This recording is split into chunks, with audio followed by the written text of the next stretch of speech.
Vamos a revisar rápido los mecanismos de la mente que están en el capítulo 16. Esa era la parte que nosotros teníamos que revisar. Sí. Todo lo que tenía que ver, ahí habíamos quedado en el capítulo 15, todo lo que tenía que ver con el vampirismo espiritual. Entonces, pues ahí lo hemos resumido realmente. Como nos dice aquí últimamente en la última parte, este mensaje es recibido en Uberaba el 19 de marzo del año 1958. Nos dice, es que elevándonos, transfigurados y renovados con el bien, nuestros adversarios igualmente se desarman del mal, comprendiendo por fin que solo el bien será ante Dios nuestro camino de liberación y de vida. Nos vamos a librar de esos vampiros espirituales solamente con nuestras buenas acciones. Bueno, sustento del principio inteligente nos habla, ejercitará la proyección de impulsos mentales fragmentarios para nutrirse durante las largas eras, elevado al mundo espiritual en la condición de conciencia humana desencarnada, comienza a plasmar nuevos medios de exteriorización en favor de su sustento propio. Bueno, era así, se me olvidaba este punto. Habla del inicio de la mentosíntesis. ¿En qué consiste ese inicio de la mentosíntesis? Nos dice que habla logrando alcanzar un alto nivel generacional del pensamiento, ininterrumpido nos habla, se altera en su individualidad el modo particular de ser. Entonces, ya hay una síntesis, una actitud más definida de ese principio inteligente que se inicia en las operaciones que el ser humano realiza y que aquí las definen como la mentosíntesis. Basadas, nos habla del trueque de fluidos mentales multiformes a través de los cuales emite sus propias ideas y radiaciones. Todo ese proceso de vampirismo, de liberación del vampirismo, se va a deber única y exclusivamente a nuestros procesos y fluidos mentales. En qué pensamos, cómo actuamos, principalmente nuestros pensamientos y nuestros sentimientos son los que van a definir esos procesos de vampirización. No me lo deja sacar, estoy intentando salir de ahí. Bueno, sigamos entonces definiendo este proceso. Entonces, esto ya tiene que ver, como decíamos, con los mecanismos de la mente. Cómo pensamos nosotros, cómo se establece esa relación de pensamiento, nos habla aquí entre el alma y el cuerpo. Tenemos que tener claro que los problemas complejos que nosotros podamos encontrar en esa relación de cuerpo y alma van a ser principalmente, nos habla André Luis, desde la mente, y que la mente, nosotros tenemos claro que la mente la encuentra en la información, en el archivo del espíritu, a partir de la información condensada en el perispíritu, ¿no? Entonces nos dice que tenemos que tener claro que para que haya esa armonía entre el espíritu y el cuerpo, tiene que haber una total sincronía. Nos dice aquí que esa sincronía la podemos similar como a una orquesta. Si no hay un director de orquesta, en este caso tenemos como director de orquesta al espíritu. Y los músicos, pues, son es nuestra materia. Si no hay una buena relación entre ese director de orquesta, el instrumento que en ese momento sería el periespíritu, y nosotros, como los músicos, los que obedecemos a las órdenes que se nos da el espíritu, no habría una perfecta relación armoniosa entre el espíritu y la materia. Entonces tiene que darse totalmente equilibrada. Entonces nos dice que si hay ese equilibrio total, entonces habrá una armonía total de comportamiento material. Reconociendo entonces los distintos sectores, órganos que requiere el espíritu para su desarrollo. Tiene que haber una armonía entre esa materia perfectamente organizada, biológica, psicobiológicamente, para que haya un avance, una evolución, un aprendizaje de ese espíritu con la ayuda de esos órganos que son la máquina, como nos dice aquí, el vestido principal que tiene, es que no me deja sacar. No, no vuelvo a hacer la presentación así, sino como lo hicimos la vez pasada. No sé por qué con... aquí se devolvió, perdónenme. Bueno, ya habíamos hablado del vampirismo, yo no sé qué es cierto. De todas maneras, aquí hay un ejemplo, ¿sí? De qué manera, así como se da ese acto de vampirismo entre los espíritus, se da en el reino animal. Entonces, nos da ejemplo, por ejemplo, el pulpo es uno de los grandes vampiros que tiene el mar. Se come completamente todos el que se le arrime, que lo pueda sustraer. Entonces, no, un momentico, ya pudo pasar ahí. Ya habíamos terminado lo que tiene que ver con el vampirismo. Entonces no nos vamos a regresar. Bueno, faltaba este puntico. Nos hace igual que como hay una transformación en los parásitos, igual tenemos nosotros ese mismo funcionamiento y todos esos procesos se van a dar igual entre los espíritus vampiros que nos vampirizan y nosotros. Entonces nos habla aquí que hay distintos tipos de estados de vampirización. Nos habla de los vampiros temporales. Nos habla que tal como las sanguijuelas y los demás insectos aparecen transitoriamente y visitan a los anfitriones. Pero como nos dice y nos reafirma, ¿por qué hay esa visita a los anfitriones? Pues porque le damos nosotros oportunidad. Estamos vibrando en el mismo nivel de ellos, por lo tanto, pues le damos oportunidad. ¿Y en qué momento, por qué se da esa condición de ser parásitos temporales? Porque nosotros a través de nuestros pensamientos, nuestra reforma íntima, como decíamos anteriormente, logramos que se retraigan. Pero también tenemos los permanentes, de desarrollo directo. Disponen de un anfitrión exclusivo y cuya existencia se encuentran ligados por lazos indisolubles que los une la afinidad espiritual, ya sea en el mal, generalmente porque nosotros no tenemos vampiros cuando hay procesos considerados del bien. Entonces, eso se da solamente cuando se dan esos procesos de actos no buenos, considerados no buenos. Llegan adultos en un ciclo biológico determinado, contando con uno o más anfitriones intermediarios cuyos se encuentran en el periodo larval. Claro, ¿por qué uno o más intermediarios? Porque en la medida que nosotros afinizamos con ese espíritu, pues igual va a haber más afines, porque nosotros no solamente, nosotros ya sabemos que tenemos más espíritus desencarnados alrededor nuestro que los mismos encarnados. Entonces se van a encontrar los amigos afines. Nos daban un ejemplo, por ejemplo, de las personas que son alcohólicas. Son alcohólicos permanentes y tienen sus vampiros permanentes.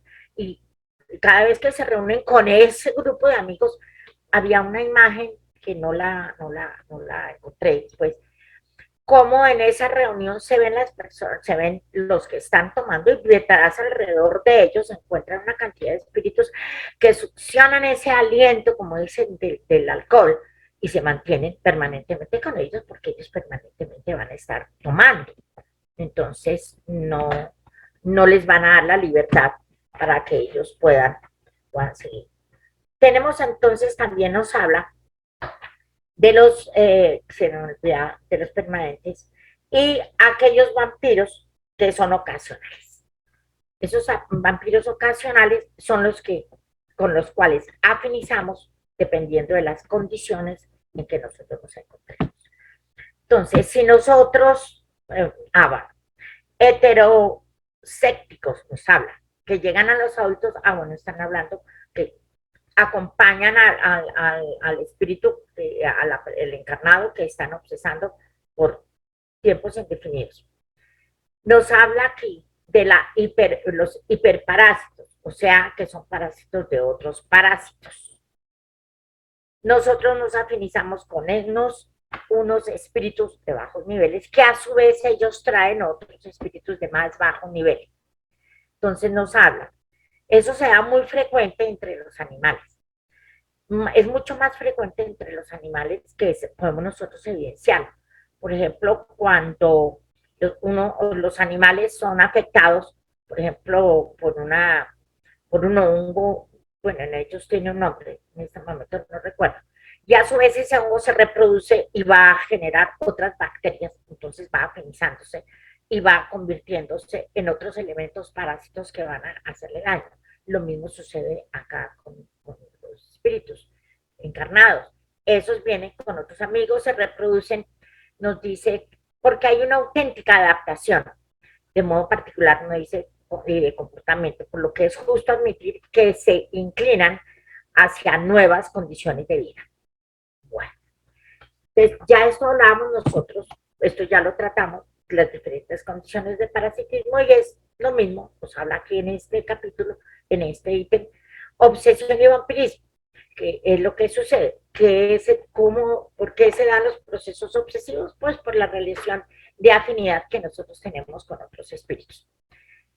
Nos habla que entonces con esas sagradas, sin embargo, rebelándose en gran mayoría contra esos sagrados llamados y libres para elegir el propio camino de los seres humanos desencarnados. En un alto número, pues habla muy claro, es definir, es el espíritu, la evolución espiritual la que va a permitir que se den esos procesos de obsesión y vampirismo. De lo contrario, nos habla aquí, generalmente todos esos procesos de obsesión y vampirismo no se dan solamente en esta encarnación. Pueden haber comenzado a ser sus compañeros, nos habla del pasado, ¿no? Entonces, ¿eso por qué se va a dar? Porque nosotros continuamos en un proceso de afinidad total, de moral. Entonces, esos vampiros nos van a acompañar por mucho tiempo. Bueno, yo creo que este tema ya lo hemos tratado. Estábamos entonces, perdón, que no sé, está medio loco. Y estoy tratando de sacarlo y sacarlo, y no se sale, no sale, porque yo quería la presentación para quitarle todo esto. Entonces, bueno, vamos entonces a continuar con los mecanismos de la mente que ya lo habíamos iniciado. Nos habla entonces, qué pena que haya hecho ese regreso. Nos habla entonces que para que se dé en nosotros ese proceso, esa relación que se da, esos mecanismos en la mente, el cuerpo humano, el ser humano, ha sido constituido con unos órganos muy especiales para que puedan permitir que se dé esos procesos de relación cuerpo, alma, espíritu. Ya nos hablaba inicialmente de que la primera relación es fluídica totalmente, el espíritu es el que regula la conformación de su materia y la va a conformar y la va a desarrollar de acuerdo a las necesidades que ese espíritu tenga. Entonces, los órganos estarán en una mayor o menor desarrollo dependiendo de las necesidades de la experiencia reencarnatoria que se requiere. Nos habla entonces, qué pena, se me quedaron las imágenes ahí y no se ha dejado sacar, porque después las podríamos, no se ha dejado sacar. Nos habla entonces que uno de los órganos bien importantes que nosotros tenemos es la médula espinal.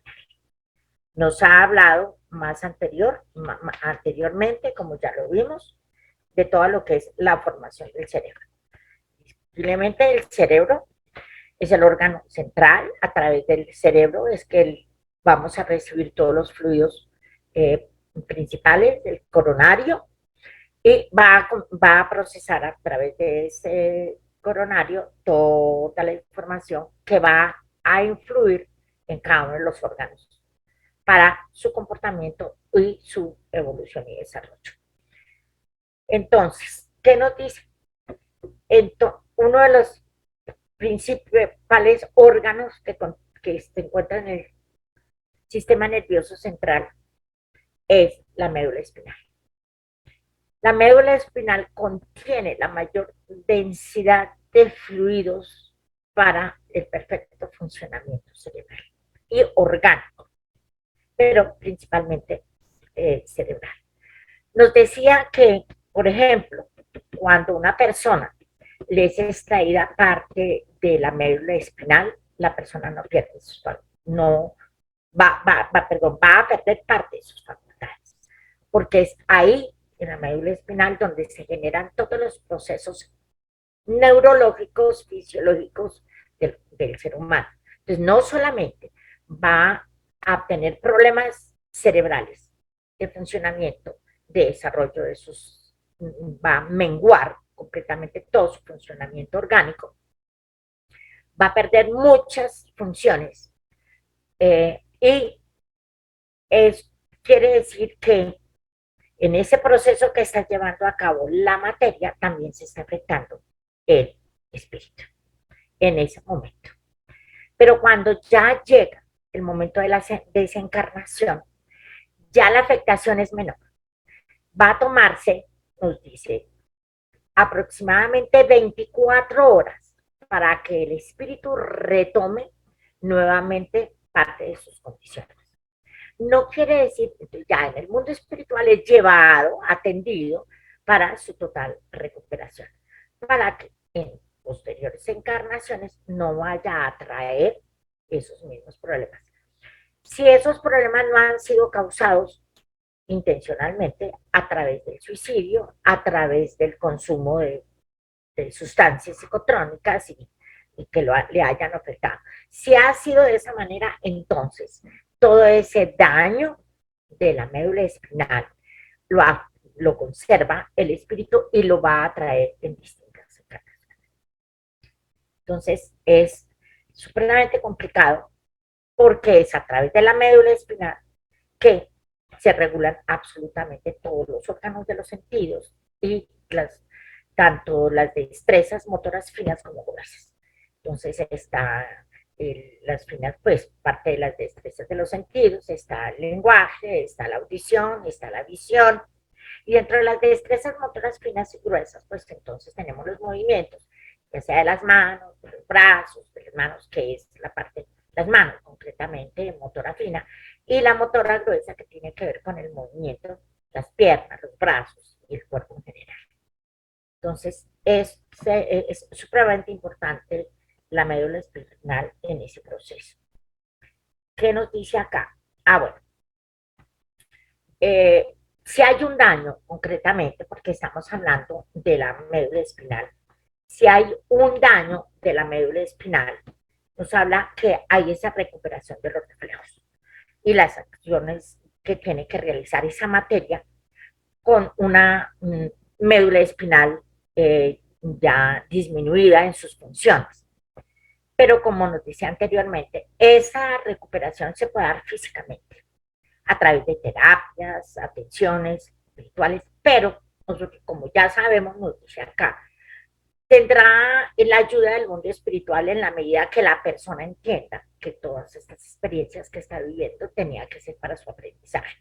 Pero si a partir de esos procesos no aprende, entonces lo más seguro es que va a tener ese proceso de recuperación de esos reflejos y de esas condiciones materialmente no se van a dar. Muy bien. Se van a dar, como decíamos anteriormente, en el momento de la desencarnación, todo ese proceso y el tiempo que va a durar en el mundo espiritual y logra esa regeneración. Y ya viene con condiciones físicas ya menos disminuidas para permitirle que continúe con su proceso espiritual. Bueno, lástima porque tenía imágenes muy bonitas.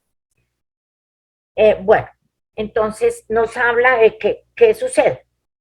¿Qué importancia? Habla él muy claro de la importancia de la encefalización. Quiere decir que nosotros como espíritus encarnados que estamos viviendo unas experiencias no consideradas muy buenas, podemos sufrir igualmente el daño cerebral.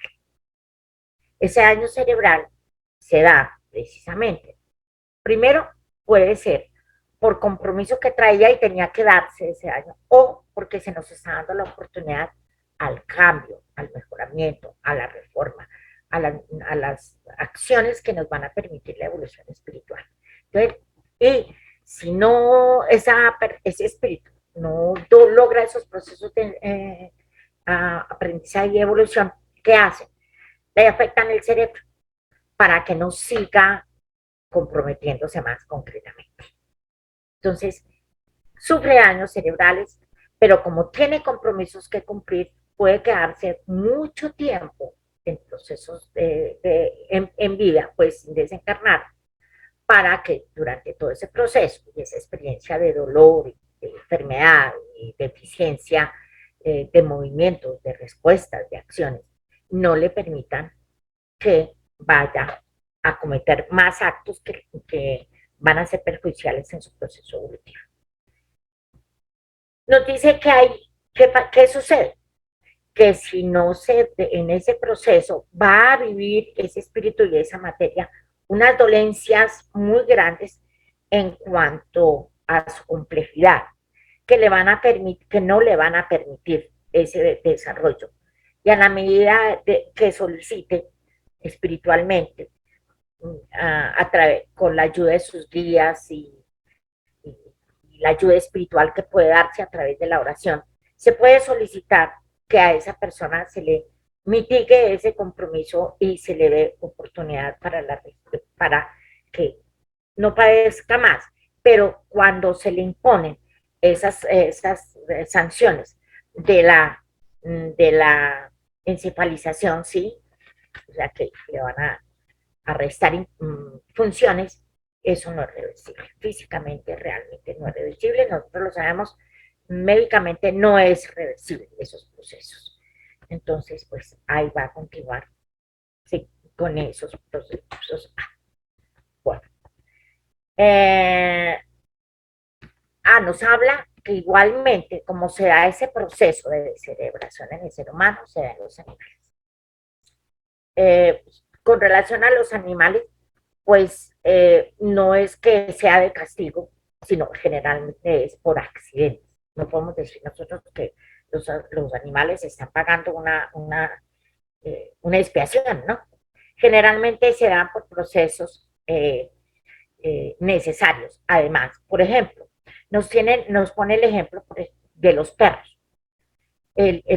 Porque los perros hay de distintas razas, muchas razas muy amables, se humanizan, se domestican y no le causan mayor daño a la humanidad, mientras que hay razas que son supremamente feroces. Nosotros entre los perros conocemos perros muy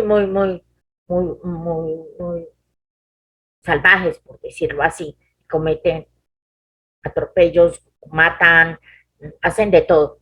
Entonces, estos animales, precisamente para que no causen daño, pueden, a través de accidentes cerebrales, impedirles que sigan causando daño. Nosotros sabemos que todos vamos en proceso evolutivo desde el comienzo de las especies hasta llegar a la individualización en el ser humano. Entonces, también los animales, dependiendo de los daños que hacen, también van a sufrir procesos de encefalización para que no continúen haciendo daño. Nos dice que, además, cabe mencionar que la comunidad de los indiscutibles impresiones que sufren las personas a través de las mutilaciones sufridas por los animales contribuyen totalmente a que ese proceso se dé en forma integrada. Quiere decir que así como los animales van a ser afectados, al ser humano que ha sufrido esas mutilaciones por parte de los animales, formen parte de ese grupo de auxiliados del mundo espiritual. Y para que pues físicamente no vaya a continuar con ese proceso, con ese inconveniente físico que han sufrido por una mutilación sufrida por un animal. Nos hablan también de la sincronía de estímulos. Bueno, En esa sincronía de estímulos intervienen varios agentes. Intervienen, pues indiscutiblemente el mundo espiritual, intervienen el mundo físico como tal, todos los participantes en cada una de las acciones que el ser humano vaya a realizar.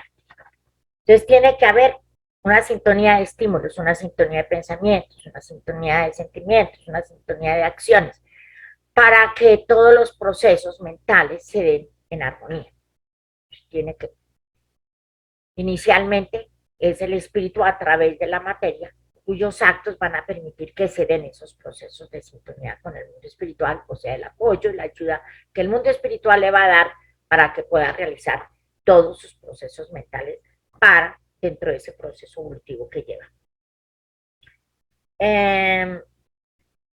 Dentro de ese proceso que se da de la sintonía, nos habla la relación que tiene que haber entre los estímulos físicos y psíquicos. Los estímulos físicos pues se están dando por las respuestas, las acciones que nosotros realicemos. Y los estímulos psíquicos están dando por nuestros pensamientos, nuestros sentimientos y nuestras acciones, indiscutiblemente. Entonces tiene que haber una nivelación.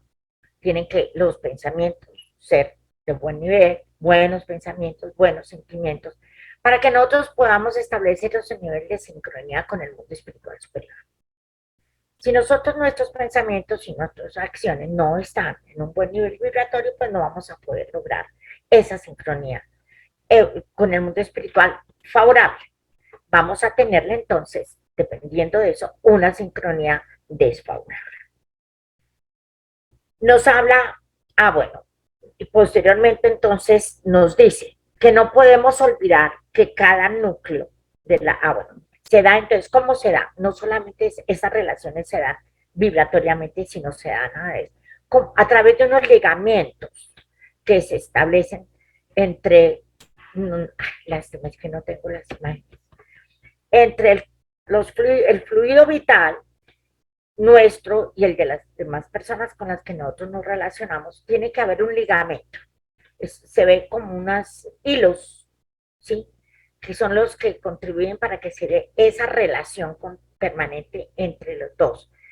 Nancy, pero deja de compartir la pantalla y otra vez entra, ¿no? No he podido, no se ha dejado.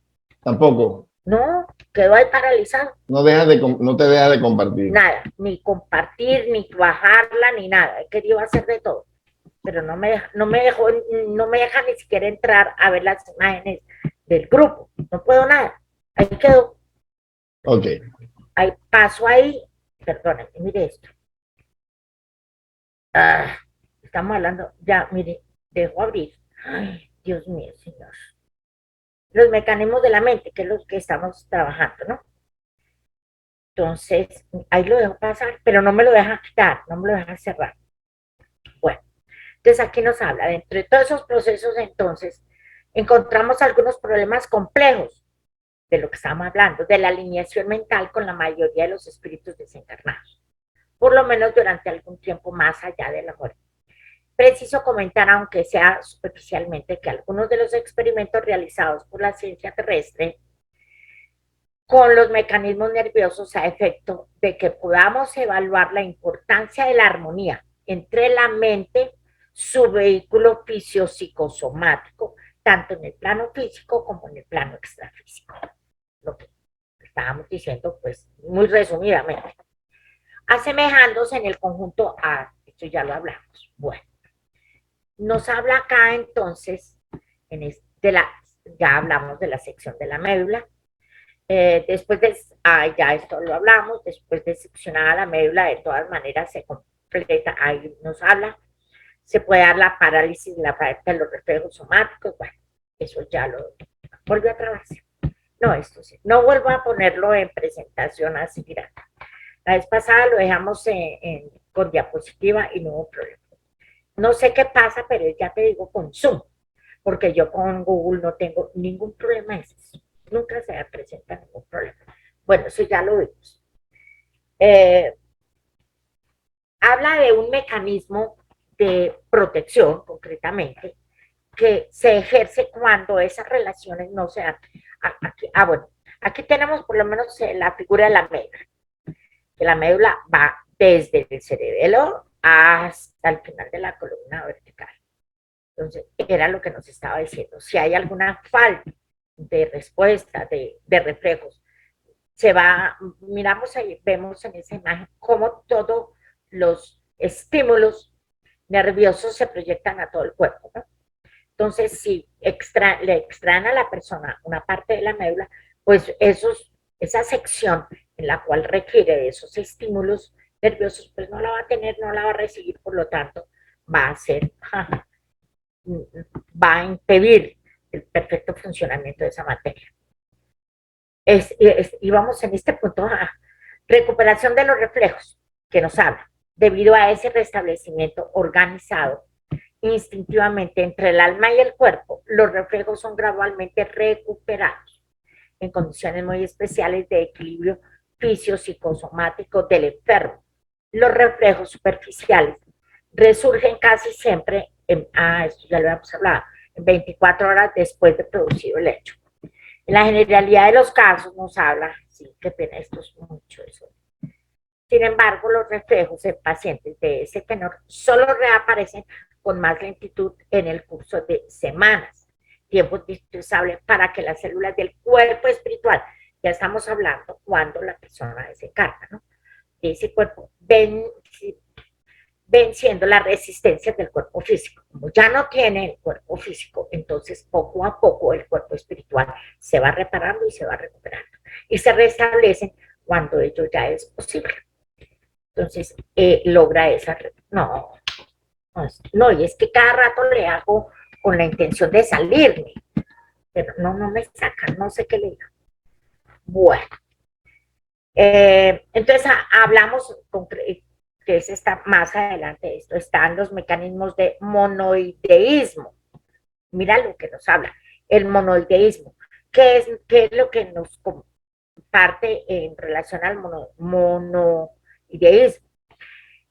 Estamos hablando nosotros y nos están planteando, todavía no se sabe, hay una propuesta que realmente el hombre, después de haber sido mono, hay se habla del eslabón perdido, nunca aparecerá porque son procesos totalmente diferentes que se vieron en el hombre. Entonces, sin embargo, el hombre conserva alguna de esas información que se traía en ese proceso evolutivo.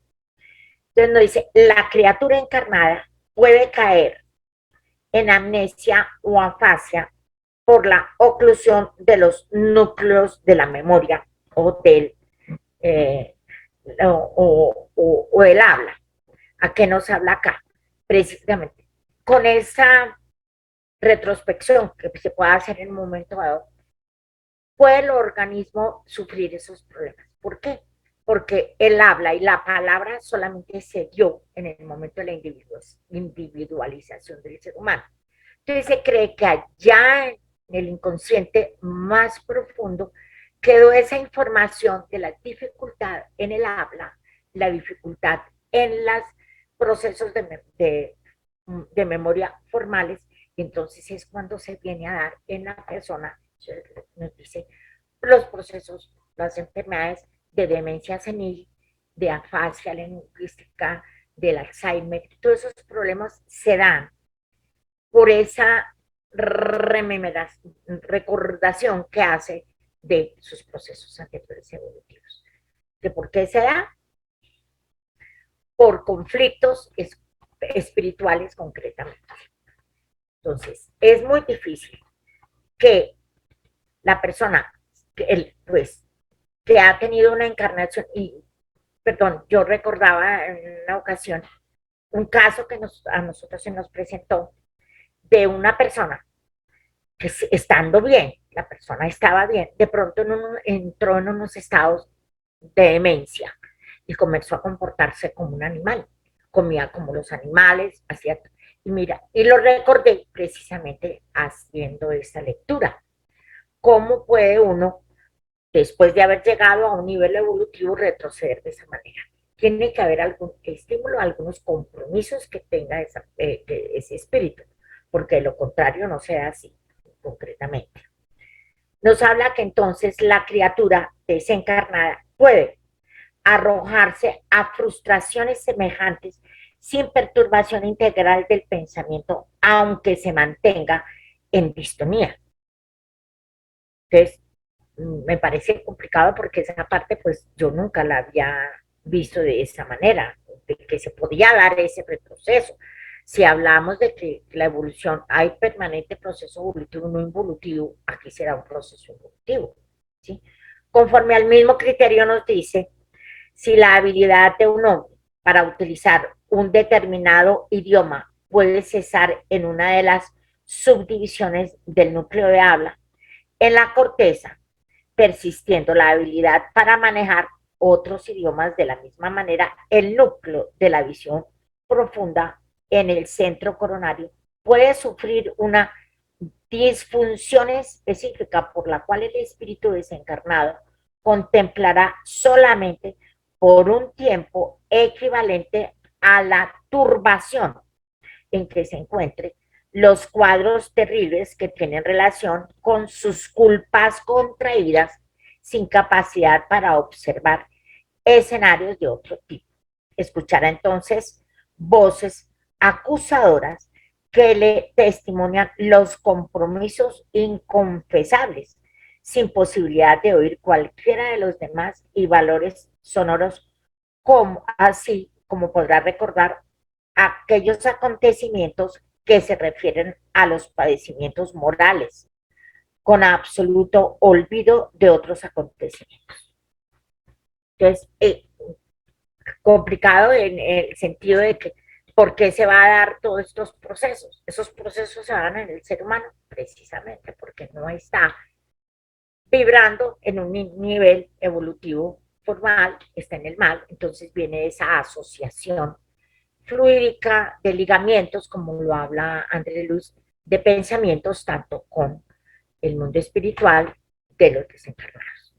Entonces, mira todas las complicaciones que se van a generar en el ser humano si no maneja procesos en el bien, en el amor, en el progreso general. Me pareció bien curioso ese aspecto. Entonces, nos habla aquí en este capítulo también de las zonas de purgatoriales. ¿Qué quiere decir? Cuando ya el espíritu desencarna, entonces en el mundo espiritual tenemos las zonas de recuperación de ayuda para poder superar todas esas dificultades que ha tenido por no tener sus actos muy adecuados, ¿no?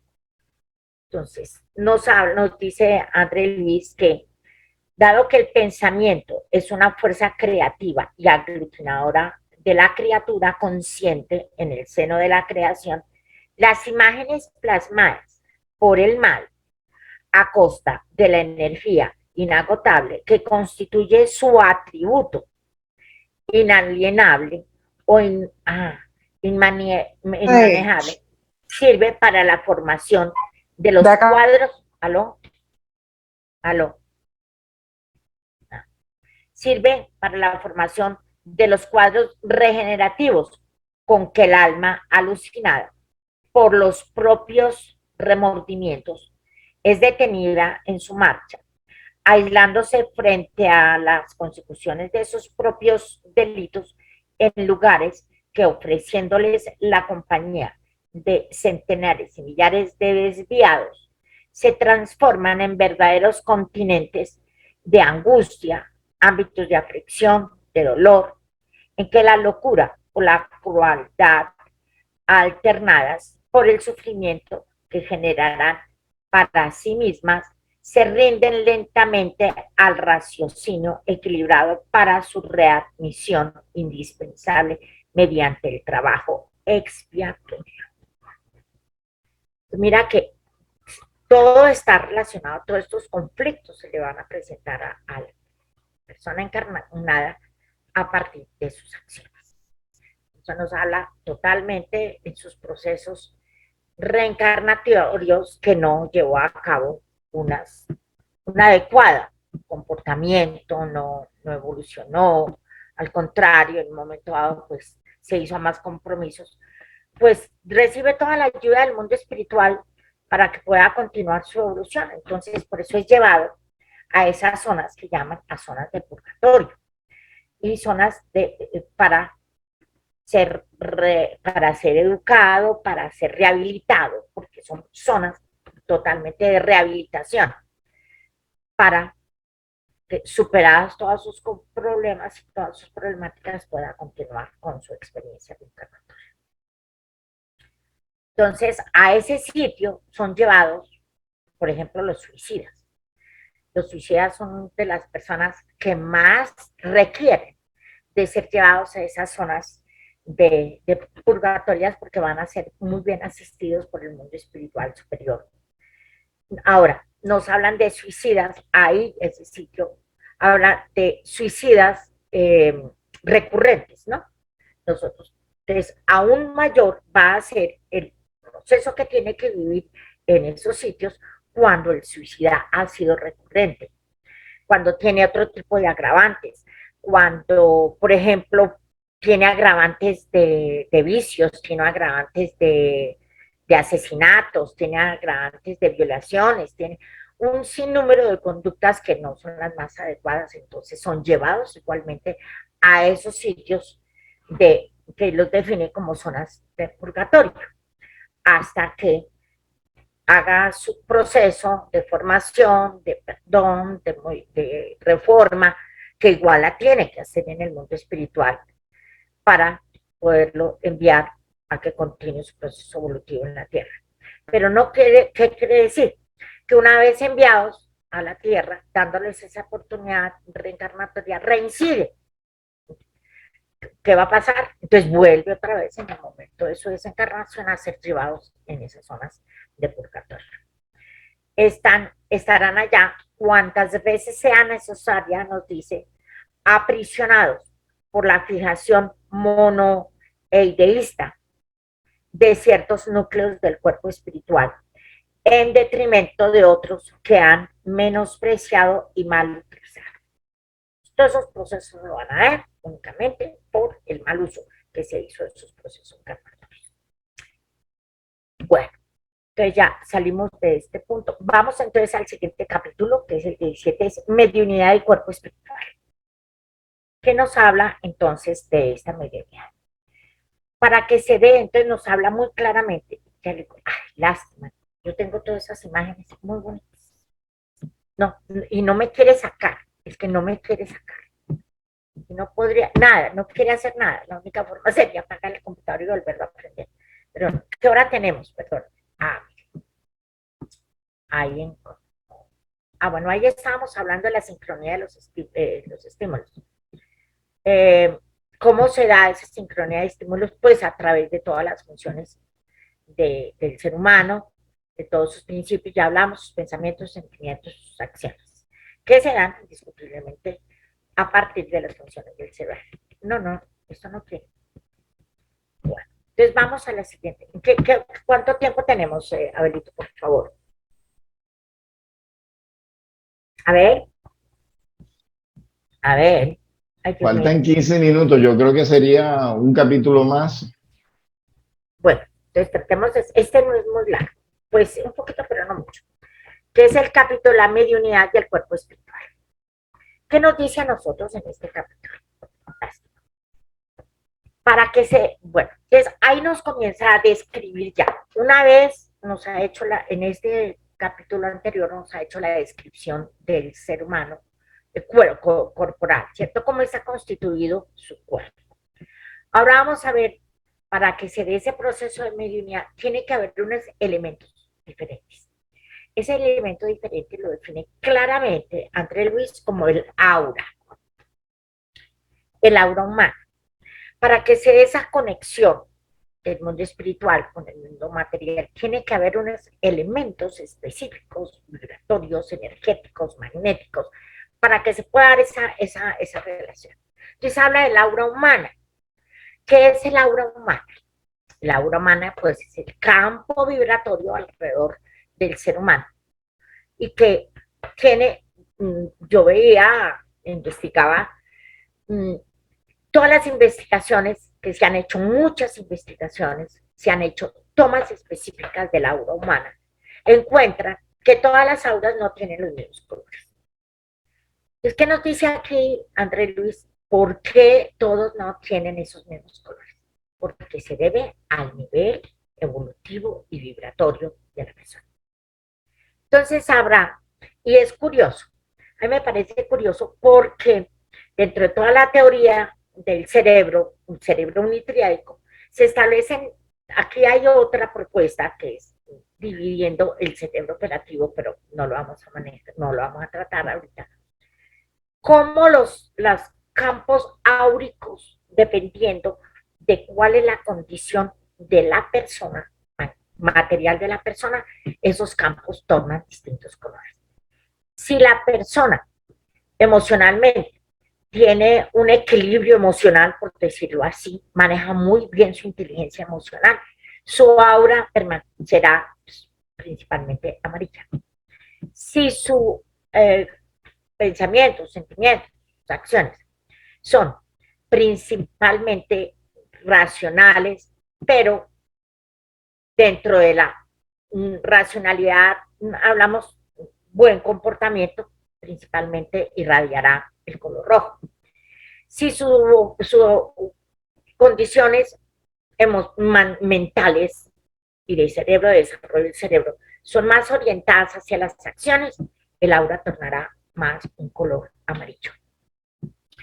Esta investigación esta imagen, pues con las condiciones del cerebro, está en el libro de la nueva generación, de la nueva generación de los niños índigo y cristal a la luz del espíritu, ¿no?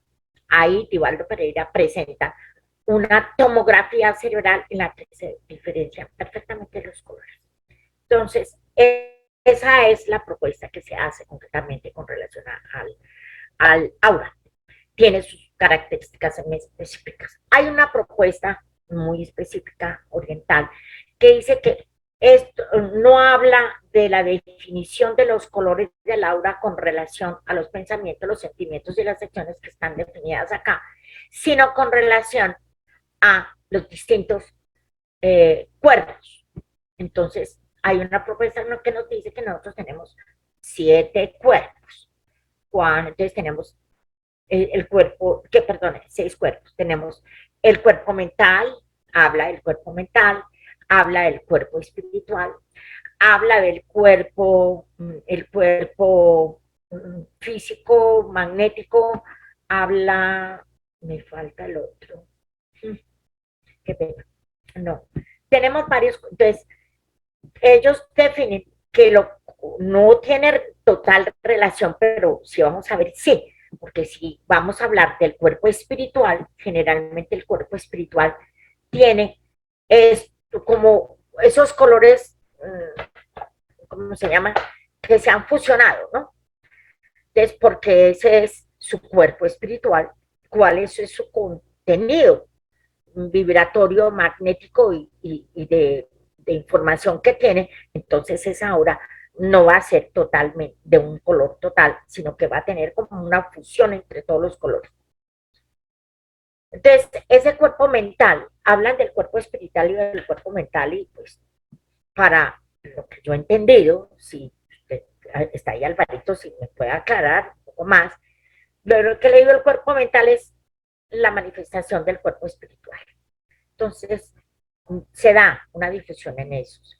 Mientras que si hay ese cuerpo magnético mucho más definido, se van a ver los colores mucho más definidos. Entonces, eso es lo que nos dice. ¿Qué sucede? ¿Por qué nos hace mención de el aura humana? Porque es que dependiendo, y ya lo vimos ahorita, lo explicamos, dependiendo de cuál es el nivel vibratorio del medio concretamente, va a afinizar con los espíritus que vibran en su mismo tenor.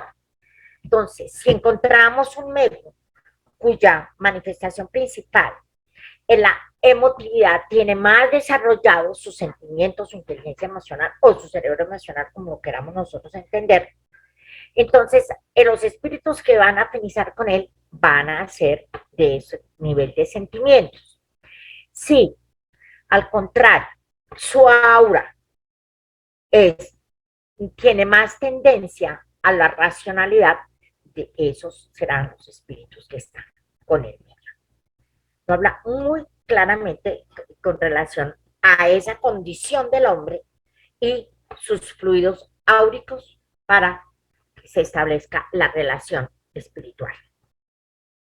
Nos dice, el hombre, sin embargo, tal proyección surge profundamente enriquecida y modificada por los factores del pensamiento continuo y que ajustando sus emociones propias con las del campo celular modelan alrededor de su personalidad el conocido cuerpo vital o doble etéreo de algunas escuelas espirituales, duplicando más o menos radiante de las personas humanas.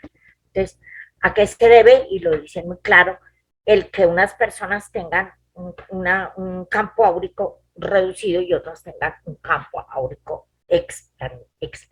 extendido, como nos lo dice aquí. Igual tiene que ver su evolución espiritual. Eso lo han tomado con la cámara Killian, pues yo les traía esas imágenes, esas fotos de cómo se deben la densidad de los distintos campos áuricos. Entonces, nosotros entendemos, por eso nos habla, si llega a haber una claridad entre el cuerpo espiritual, con todos sus cuerpos, pues toda la conformación del campo áurico, vamos a entender claramente cuáles son los espíritus que van a finalizar con ese medio. Ahora, ¿qué nos dice? Muy claro. Entonces, ¿qué tiene que haber para que se dé el proceso mediúnico? Tiene que haber una conjunción de fuerzas. Tiene que haber las fuerzas psíquicas, fisiopsíquicas y las fuerzas mentales. Entonces, eso, ¿cómo está irradiado? En el aura. O sea, irradiado totalmente en el aura humano. O sea, peculiar a cada individuo. A quien interpenetra al mismo tiempo que parece emerger de él simultáneamente a un cuerpo ovoide.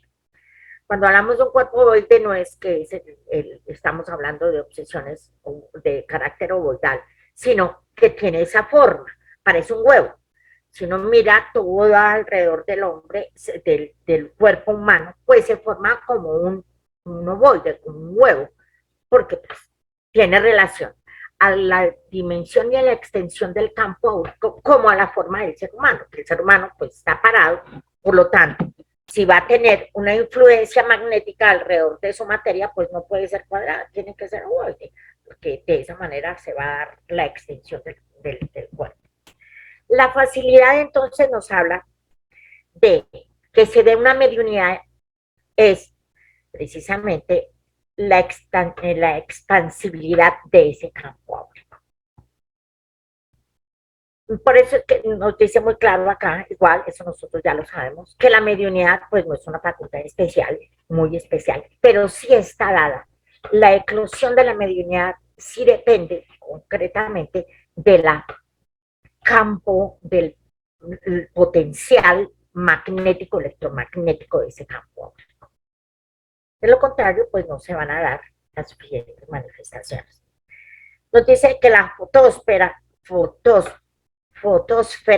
perdóname, psíquica, entretejida con elementos dinámicos, responde a un cromatismo variado conforme a la onda mental que emitimos, retrasándose todos los pensamientos con colores, retratándose, perdón, todos los pensamientos con colores e imágenes que responden a nuestros objetivos y elecciones ennoblecedoras o nefastas, lo que decíamos anteriormente. Si son muy ennoblecedoras. Ahora, el color áurico, como nos lo decía aquí, claro, los colores serán más claros, más fáciles de definir la tonalidad de cada uno de los colores en la medida, como nos decía aquí, haya un proceso evolutivo formal. Si entonces es clara, y puede fácilmente darse esa conexión entre el mundo espiritual y material. Mientras que si no es muy clara, nos habla acá, y son nefastos las condiciones de ese ser, pues primero, su campo áurico va a ser muy reducido y los colores van a ser muy densos. Si hay esa densidad en la campo fluídico, entonces no va a haber facilidad de la comunicación con el mundo espiritual, porque es tan denso que no le deja penetrar. Mientras que si es limpio, ligero, va a haber una perfecta comunicación, una mejor comunicación. No lo dice muy claro. La mediunidad inicial se da en todos, absolutamente todos los seres. Unos la logran identificar, otros no la logran identificar. En la medida que haya una mayor evolución espiritual, y eso tiene que ver con eso, será más fácil la eclosión de esa mediunidad. Nos habla aquí, claro, hay un punto en que le preguntan si esa mediunidad va a ser, puede ser desarrollada. Si la persona no tiene las bases energéticas, magnéticas, nunca va a poder desarrollar una mediunidad. Está condicionada a su nivel, la calidad de su campo áurico. Esa es la condición clara que se establece. Nos habla entonces de esa mediunidad inicial en la cual nosotros muchas veces tenemos pensamientos y no sabemos de dónde nos llegan. De pronto, me llegó ese pensamiento, ¿de dónde será? ¿Cómo será? Esa es una forma inicial de mediunidad, porque es la forma que nosotros tenemos, es la información que nosotros podemos recibir del mundo espiritual y lo podemos definir como la intuición, sencillamente la intuición. No, esas son procesos de mediunidad inicial. Son esas intuiciones las cuales nosotros no encontramos razón de por qué se me ocurrió tomé esa decisión. Perdón. La intuición nos dice, fue por eso motivado el sistema inicial del intercambio, facilitando la comunicación de las criaturas aún a la distancia, para transfundirlas en el trabajo sutil de la, de la ay Dios mío, elementación. En tal caso, el dominio del sentimiento y del intelecto por intermedio de vórtices mensurables de fuerza mental, así como el de la actualidad, el vértice electrónico producido en aparatos especiales, la voz o la figura de las personas ausentes en comunicación recíproca con medio de la radiofonía y la telefonía. Ahí nos está diciendo, ¿cierto? Nosotros servimos de canal comunicativo, como nos dice, a través de esos lazos que se van a establecer entre el espíritu que se está comunicándose a través de nuestros órganos de los sentidos y como si se fuera dando una comunicación radial o telefónica, que es lo que nos está diciendo, ¿no? Bueno, en esta mediunidad nos habla muy clara la relación que hay, nos habla de los sueños y de qué manera se da el desprendimiento del espíritu en el estado de sueño. Nos dice que el sueño, de todas maneras, es un proceso mediúnico. ¿Por qué? Porque se da la emancipación del espíritu que va a encontrarse con el mundo espiritual, va a tener las relaciones. Los sueños nos habla, tienen una relación muy directa con nuestras acciones y quiénes somos. Nos dice que, por ejemplo, un labrador que toda la vida está en la tierra lo más seguro y produciendo y cosechando y todo, pues lo más seguro es que sus sueños principalmente estarán orientados al proceso que él lleva en su vida. Si la persona tiene claras sus funciones, sus sentimientos, seguro que va a tener buenos sueños. Si las acciones de esa persona no son nada organizadas, adecuadas y orientadas hacia el bien, seguro que sus sueños, como ponía aquí el ejemplo de un criminal, que seguro que el sueño que va a tener ese criminal va a ser cometiendo más crímenes. Entonces, ¿por qué? Porque igual que en un proceso mediúnico hay la relación fluídica y la afinidad con los espíritus con los cuales vibratoriamente nosotros nos afinizamos, va a suceder exactamente lo mismo en el sueño. como el sueño es la emancipación del espíritu que viaja al mundo espiritual, pues se va a encontrar con sus espíritus afines, por lo tanto, el sueño está relacionado con la persona, con las condiciones culturales, sociales y morales de la persona. Entonces, esa es una de las relaciones que nosotros generalmente nunca tenemos. No tenemos en cuenta que resulta que el sueño es una forma de mediunidad. Entonces, hay personas entonces que tienen sueños, y nosotros lo sabemos, sueños premonitorios, que llegan, tienen su experiencia de vida espiritual, de relación espiritual durante el sueño, se conecta con espíritus afines que de alguna manera, por no tener una mediunidad eclosionada, pues las manifestaciones y los mensajes se los dan a través del sueño. Pues esa importancia se la da muy clara André Luis Canello. Entonces, bueno, nosotros ya nos habla de los aspectos del desprendimiento durante el sueño. ¿Se da un desprendimiento? No se da un desprendimiento total. Siempre el espíritu está ligado en el sueño con el hilo fluídico que está conectado con su materia. En el sueño, tanto en el sueño como en el desdoblamiento principalmente se dan situaciones fluídicas exactamente iguales. Nunca el espíritu se va totalmente y deja la materia abandonada, sino siempre está conectado con su hilo fluídico. Entonces los pensamientos que van a recibirse, a compartir, van a ser siempre en función de, del agente que es el medium o la persona para poder recibir esa información que le da el mundo espiritual.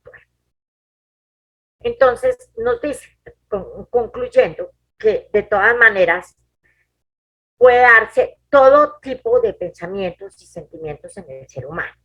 Están condicionados, como nos lo ha dicho muy claramente, a sus principios, sus pensamientos, sus sentimientos, sus acciones. Y así como las palabras para nosotros, podemos nosotros llevar a cabo un lenguaje continuado, contigo, igualmente en el sueño se puede dar esa misma relación con los espíritus y nosotros igualmente podemos comunicarnos en forma fluida. Por eso muchas veces nosotros, ahora, dependiendo de la extensión, que tengamos nosotros de nuestro viaje, muchas veces recordamos los sueños o no los recordamos. Entonces, ¿esto a qué se debe? Nos dice, si nosotros tenemos un sueño tranquilo, nos entregamos al sueño en reposo, con la mente pensando bien y logramos tener ese reposo absoluto en el sueño, lo más seguro es que vamos a poder recordar el sueño. Pero si nosotros vamos a tener un sueño interrumpido, lleno de angustia, nos acostamos pensando de todas las problemáticas, no tenemos un sueño regulado, lo más seguro es que no vamos a recordar los sueños. Me pareció interesante ese asunto. Bueno, nos habla igualmente entonces, en la medida que se van dando esos procesos, en un momento dado puede darse la mediunidad ya totalmente espontánea. Esa mediunidad va teniendo unos procesos, va dándose de distintas maneras, entonces nosotros no podemos pedir que esa mediunidad de todas las personas sea igual, porque su proceso evolutivo es diferente, su tarea, porque además la mediunidad no ha sido dada como un don, y sin un beneficio para que lo haga diferente o superior a los demás, sino es de tarea. Entonces la mediunidad sí, entonces se dan, nos dice muy claro, que nosotros ya lo sabemos, las distintas condiciones y características de la mediunidad. Entonces tenemos las auditivas, tenemos la clarividente, la vidente, la parlante, la mecánica, la de transcomunicación instrumental. Hay varios tipos de mediunidad y eso se va de acuerdo a las experiencias reencarnatorias que tenga la persona. Cuando encontramos nosotros, por ejemplo, en el caso de Chico Jambién, en el caso de Ivolto Pereira, unas personas con las facultades muy desarrolladas ya, no las han desarrollado en esta encarnación, las han venido desarrollando y han ido evolucionando y en la medida que va evolucionando en el bien, se le va ampliando, se le va dando la oportunidad de servicio a través de su mediunidad. Pues por eso es que la mediunidad no va a aflorar de una nosotros viendo la película de Chico Javier, la película de Vivaldo, pasaron por procesos que los condujeron precisamente a llegar a tener esa calidad de mediunidad. Entonces, pero en un principio, pues fue espontánea. Recordamos la película de Chico Javier cuando se comunica con la mamá, pues, y luego va comunicándose con otros espíritus en la medida que va evolucionando, va entendiendo. Él en un principio vemos que él no estudia como tal, porque él no entendía qué era lo que estaba sucediendo. Divaldo Pereira, pues igual, tiene su experiencia cuando la mamá ya los lleva de la ciudad, porque ahí el cura definitivamente le dice que ahí no lo puede tener porque es imposible. Entonces se van dando la formación, la instrucción, la preparación que le va dando el mundo espiritual, dependiendo del compromiso que tenga con esa mediunidad de esa facultad que se le ha dado. Nos habla entonces que igualmente el ser humano ha aprovechado y ha tenido esas facultades y no todas las veces las ha utilizado en el bien. Entonces nos habla de que en la mitología, pues siempre han existido los medios toda la vida. Sea los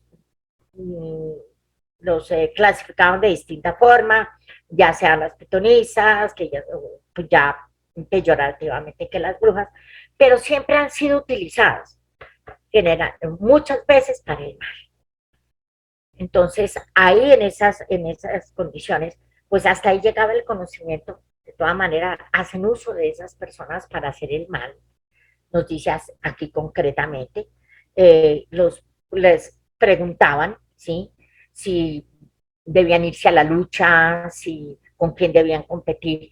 Y pues nosotros ya lo sabemos, quiénes iban a darle la información por los espíritus que vibraran en el mismo nivel de pensamientos y sentimientos que ellos. Entonces, la lucha entre los espíritus nos dice, es igual de grave a la lucha que se lleva a cabo acá en el mundo espiritual, en el mundo material. Allá también se llevan a cabo esas luchas, la lucha por la superación, por el poder, por igual se va dando en el mundo espiritual. Por eso aquellas personas cuando vienen a reencarnar traen pues todo ese remanente de la experiencia espiritual y son en este momento los guerreros, los luchadores, porque es lo que ya han traído. Mitológicamente se considera que son parte del proceso que se tiene que llevar, ellos lo consideran así, que es el aporte que le hacen al mundo terrenal. Entonces, nos habla que desde esas remotas condiciones están empeñados el bien y el mal, están empeñados el bien y el mal. Entonces habrá los espíritus que luchan por el bien y habrán los espíritus que luchan por el mal. Entonces esos mismos vienen a llevar a cabo esas luchas aquí en la tierra. Entonces siempre van a tener, nos dice acá, un tremendo conflicto que aún están muy lejos de terminar con bases en la mediunidad consciente o inconsciente, técnica o empírica. Realmente pues son espíritus que ya traen su información y por vibrar en con esos pensamientos y esos sentimientos reciben el refuerzo de aquellos espíritus que ya habían sea los que luchan por el bien o los que luchan por el mal. Entonces, ¿cuál es la función de la doctrina espírita? ¿Qué nos dice a nosotros la lectura espírita? Concretamente, es reconocer que la mediunidad en su esencia, así como la energía eléctrica nos dice, es a sí misma, nada tiene que ver con los principios morales que rigen los problemas del destino y del ser. De ella pueden disponer por la espontaneidad con que se muestran sabios o ignorantes, justos o injustos, débiles o deduciéndose de tal modo la necesidad de una conclusión recta y una conducción recta, así como la fuerza electrónica demanda disciplina aún al fin de ser útil y provechosa. Entonces, en el momento en que ya la doctrina espírita tiene como compromiso aclarar, orientar, dilucidar, guiar a aquellas personas que teniendo su facultad aún no tienen el conocimiento cómo ejercerla de la mejor manera. Nos habla que a la vez que el espiritismo orientando bien a un medio, cumple las funciones de un médico, de un quirúrgico, que le va acompañando, haciendo la cirugía que requiera esa materia para poder cumplir sus funciones como debe ser. Entonces, el compromiso del espiritismo es esclarecer a todas aquellas personas que, eh, que requieran de esos trasplantes, no sé, trasplantes de tejidos para mejorar las condiciones orgánicas e indispensables. Entonces, tenemos nosotros que tener claridad que ninguno de esos procesos pueden ser impositivos. Tiene que ser de voluntad de la persona que quiere prestar el servicio a través de la mediunidad. Nada puede ser impositivo porque no se va a lograr. Los resultados no serían provechosos. Es orientarlo, facilitarle toda la información, ayudarlo, acompañarle. Nos dice en forma figurada que a través de la oración, la ayuda, es como si le estuviéramos haciendo un injerto psíquico. Y hay que hacerlo con vistas a la difusión del conocimiento superior que requiere esa persona para poder en práctica la mediunidad. Mediunidad y vida nos habla a nosotros, nos cierra este capítulo hablándonos de la mediunidad y la vida. Nos habla, como nos decía anteriormente, la mediunidad es algo natural, no es nada milagroso ni nada que se pueda concretamente decir yo quiero ser medium, entonces me voy a entrar a hacer el curso de mediunidad para ser medium. Eso no es posible. Nos dice que pues se han hecho muchas investigaciones para mirar a ver cuáles son los factores fisiopsíquicos principalmente de por qué se produce la mediunidad y no han logrado mucha información. Nos habla que no han logrado definir el problema. Sin embargo, a través de la metapsíquica sí se han logrado grandes avances. No son espíritas, pero se han hecho grandes investigaciones. ¿Qué nos dice entonces? Que el problema, como todos los problemas humanos, es mucho más profundo. No podemos solamente a través de una investigación de laboratorio poder definir qué es concretamente la mediunidad. Es que además es propia de la persona. El nivel es propia de la persona y como nos decía anteriormente, sus distintas manifestaciones de esa mediunidad son propias de la persona. Por eso no vamos a encontrar nosotros dos mediums iguales. No se pueden encontrar. Que hay unas condiciones dadas muy específicas para la veracidad de la comunicación que se recibe a través de esos medios, sí es cierta. Pero que no podemos pedir que haya dos mediums iguales. La mediunidad nos dice muy claro que con todo es una facultad inherente a la propia vida y con todas sus deficiencias y grandezas, aciertos y desaciertos, es como el don común de la visión peculiar y a todas las criaturas responsables de tantas glorias y de tantos infortunios en la tierra. Entonces nos dice que es urgente que nosotros, iluminados con el conocimiento, siendo orientadores y esclarecedores, lo hagamos para que la mediunidad no vaya a convertirse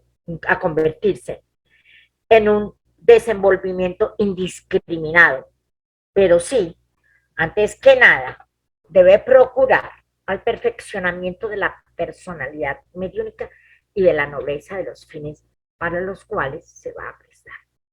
Eso lo hemos leído en muchísimas ocasiones.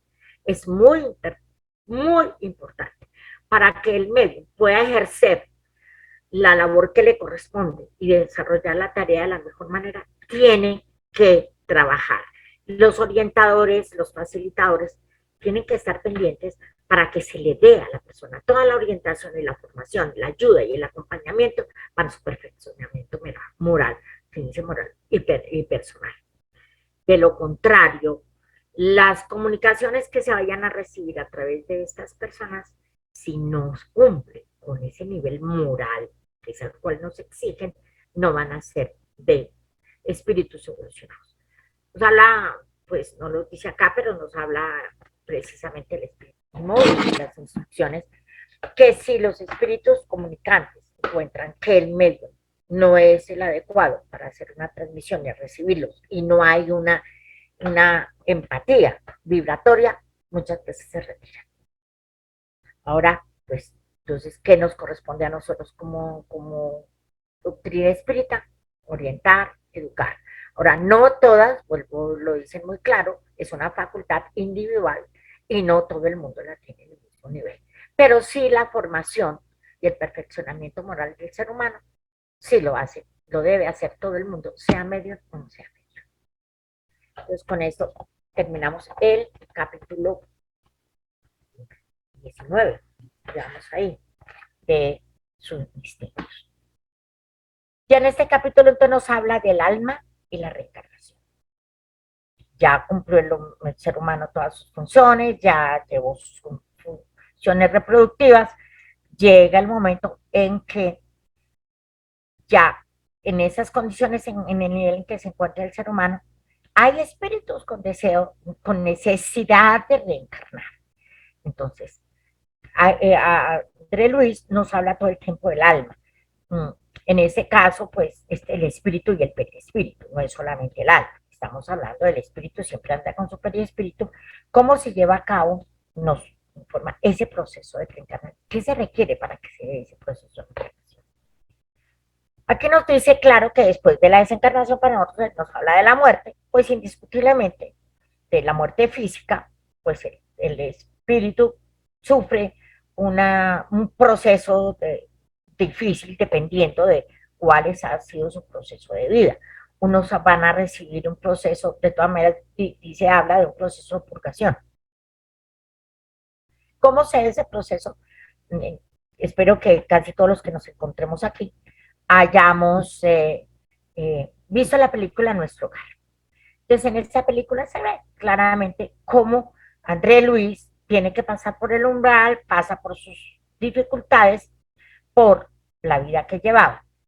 Entonces, nos dice que generalmente, antes de que se dé la reencarnación, pues el espíritu viene de ese proceso evolutivo, de enseñanza, de aprendizajes, porque cuando un espíritu desencarna, pasa al mundo espiritual, pasará por esa etapa primero de purgación, dependiendo, pero enseguida pasa a vivir sus niveles de formación. Y de su preparación, una reeducación, nos dice, esferas reconfortantes para su reeducación, para posteriormente alistarse y prepararse para su reencarnación. Entonces, aquí nos dice, en ese proceso de purgación, pues vamos a vivir distintas circunstancias. Si la persona nos habla, por ejemplo, él hablaba un caso de un señor que sufrió una enfermedad, no habla de cáncer, pero tiene las características muy fuertes, una etapa de cama muy larga, sin embargo, él desencarna estando en esas condiciones. Al pasar al mundo espiritual, continúa en esa condición. Va a ser atendido, eh, atendido inicialmente por las personas, los espíritus encargados de ser sus guías, para darle entender y comprender que aquí, mediante la enseñanza, nos habla de la depuración que tiene que lograr, enseñanza, y lograr hacer un autoexamen para que haga su compromiso de cambio y reforma. No todos los espíritus cumplen con esa función, por eso es que al reencarnar traen muchos remanentes de todas esas enfermedades, de esas condiciones, ya sea efectos físicos, daños físicos que se haya causado, si ha ocurrido, ha llegado al suicidio, entonces va a hacerle daños a esa materia, pero igualmente llega al espíritu, igualmente llega en sus encarnaciones con ese remanente y nos habla aquí. Tienen muchas oportunidades en el mundo espiritual, pero no todos cumplen todo ese proceso. Si, sin embargo, si esa operación natural no fue posible en el ámbito carnal, más se le agravan los remordimientos más allá de la tumba por estar reprimidos en su conciencia. Estábamos diciendo anteriormente, se van con esa información. Eso nadie se salva de las que ha hecho. Entonces nos dice, ¿qué es lo que sucede? Ya desencarnado primero, pues para encarnar primero tiene que estar desencarnado. Nos dice que pueden haberse cometido muchos errores voluntarios, aun cuando sus víctimas hayan superado todas las secuelas de los golpes recibidos, se conservan en las enseñanzas de su espíritu como simientes de su destino, estimulándole el reconocimiento de la necesidad de su promoción a niveles más nobles, lo que los lleva entonces a pedir nueva reencarnación con las pruebas correspondientes para liberarse y conciliarse consigo mismo, concientizarse. ¿Qué sucede? Lo que estábamos hablando. Si allá no alcanzan su estado de depuración en el mundo espiritual, tienen que venir aquí a continuar. Entonces, ¿qué es lo que nos está diciendo aquí? Así, ¿qué es lo que nos decía aquí en este aparte? Que de todas maneras tiene que venir con la conciencia completa, la voluntad total de que, y la conciencia de que aquí tiene que vivir experiencias reencarnatorias difíciles porque no logró la superación en ese estado. Entonces, ¿qué pasa cuando la persona desencarna con esa cantidad de conflictos y problemas que dejó y que no resolvió? Entonces ahí es donde nace el concepto del infierno. Habla que muchas religiones pues lo han tomado muy en serio y lo toman ahí simplemente como el proceso que va a vivir la gente, ahí no dice, después de que muera, como la mayoría de las religiones occidentales principalmente, porque no las orientales, le informan a la persona que si no purga sus faltas aquí, pues va a pasar a un infierno. Yo les recuerdo nuevamente en la película de Nuestro Hogar, uno ve como André Luis llega a ese umbral, pasa sus etapas de sufrimiento en ese umbral y luego ya comienza por méritos a salir de esa etapa y eso es lo mismo nos va a suceder a todos nosotros. Entonces, inicialmente pues es difícil, la persona va a sentirse pues como dice aquí en un símil que hace André Luis, de ese clima espiritual como si fueran, nos dice aquí, de las diversas naciones del planeta. Puede ser considerado como una inmensa cárcel. Una cárcel en principio, mientras está depurando, reflexionando, eh, haciéndose esa autoevaluación para hacerse esos propósitos de enmienda y de cambio. Y luego somos pasados a un hospital. Entonces, en ese hospital vamos a recibir la atención que se requiera, física, psicológica, la que se requiera para ayudarle a esa persona que esté con voluntad, porque nos hablan claro de la voluntad, de su evolución espiritual concreta.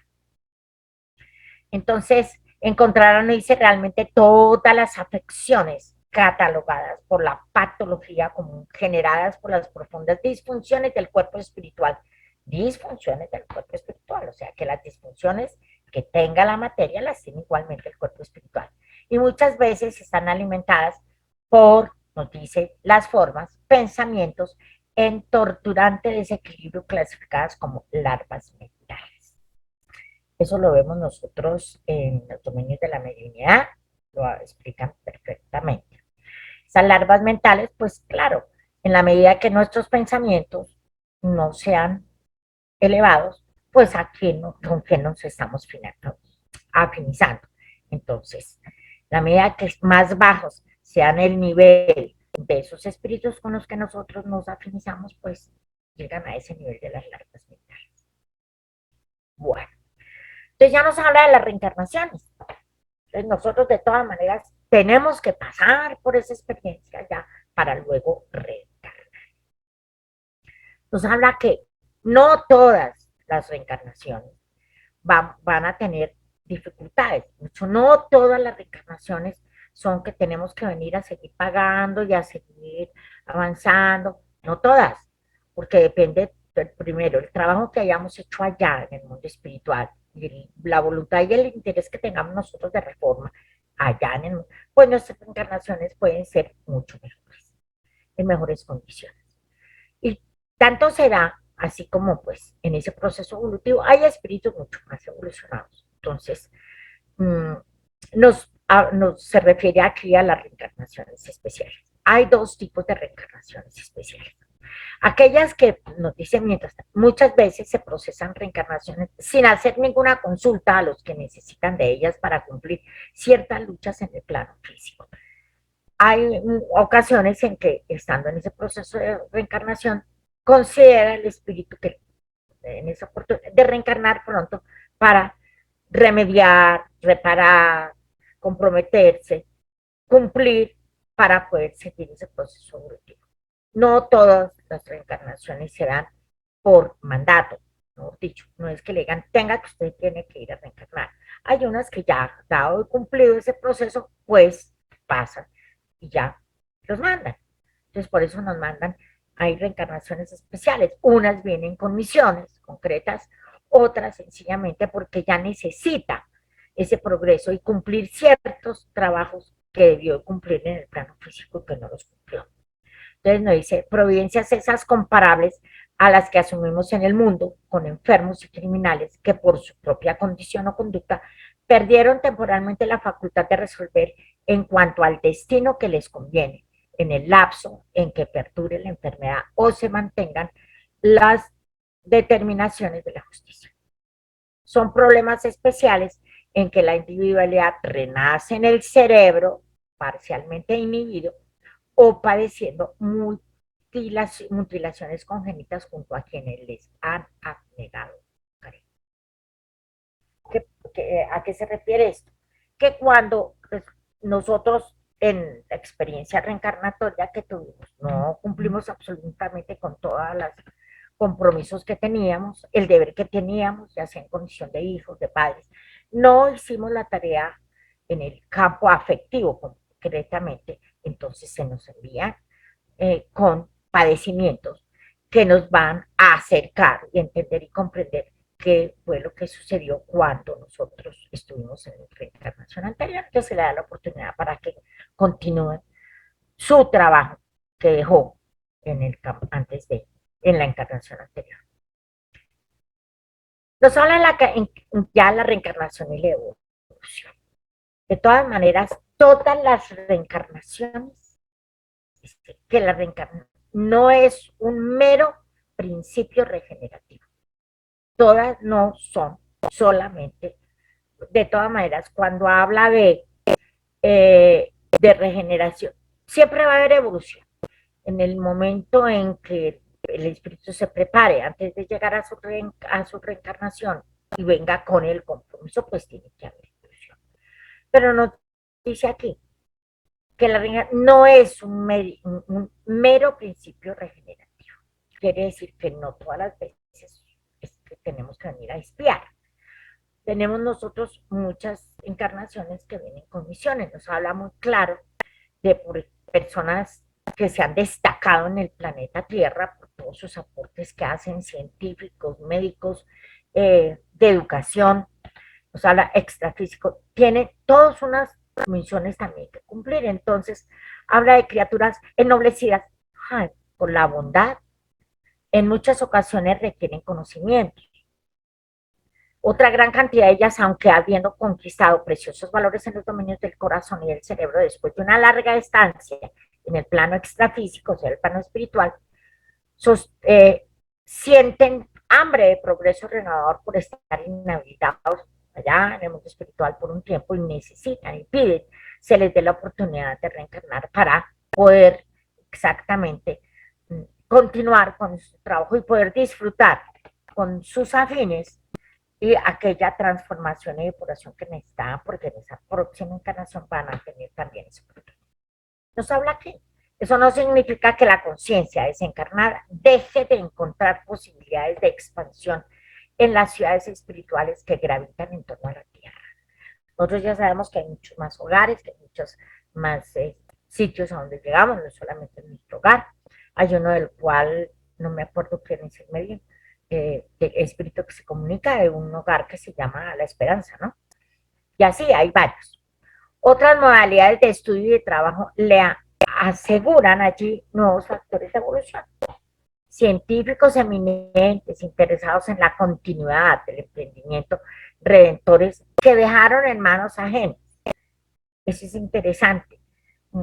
Piden venir, necesitan venir, porque han hecho avances en la ciencia, por ejemplo, y al irse en ellos, las personas encargadas de continuar su investigación no la continúan por el lado que eran ellos piden, que se les deje venir para poder volver a retomar el trabajo que ellos venían haciendo.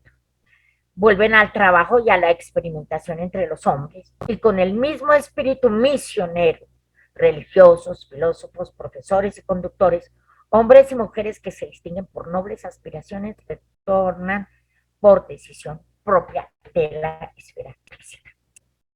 Este tema lo trata, fue recibido en Uberaba el 9 de abril del año 1958. Entonces, vemos este último capítulo que es cuerpo espiritual y religión. ¿Qué papel han cumplido las religiones en nuestro planeta? Y nos habla que hay una gran responsabilidad y conciencia. Las religiones no llegaron esporádicamente, todas las religiones fueron cumpliendo una etapa necesaria para la humanidad.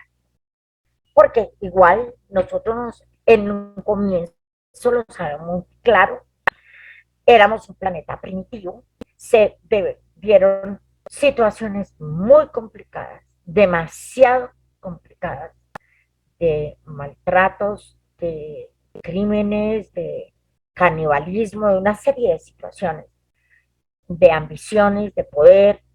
Entonces se necesitaba traer un mensaje, alguna condición especial para hacerle cambiar la mentalidad a la humanidad. Y ese es el surgimiento de las religiones principalmente, prestarle una ayuda para esa evolución de la humanidad. Entonces me dice, a medida que la responsabilidad se consolidó en el espíritu, responsabilidad en el espíritu, se fue iluminando la conciencia del hombre. El fulgor de la razón se convirtió en una llama divina. La inteligencia humana entendió la grandeza del universo y comprendió su propia humanidad, reconociendo en sus entrañas la idea innegable de Dios. Era ya necesario que el ser humano saliera de ese estado primitivo y comenzara a tener unas conductas más elevadas para que ese espíritu igualmente pudiera evolucionar. Conduciéndose entonces de un modo racional, experimentó profundas transformaciones y con ese despertar percibió que más allá de las funciones vulgares de la nutrición y la reproducción, de la vigilia y del reposo, estímulos inferiores inevitables brotaban desde lo más profundo de su ser, plasmando su carácter y su sentido moral, ampliándose su intuición con las adquisiciones de conocimientos y afectividad, transformándose en amor y conquistando la capacidad del sacrificio y alcanzando la perfección total. Entonces, ¿qué nos hablan? Claro, comienza a hacer esos aportes muy claros desde la era del Paleolítico. Ya hay esa información de esas inteligencias superiores que vienen a colaborar, nos habla que las inteligencias divinas, que intervinieron en toda la estructura totalmente, tanto del vehículo físico, porque si nosotros miramos, estudiamos toda la antropología, vemos que en un principio el cuerpo humano hasta tenía otra figura.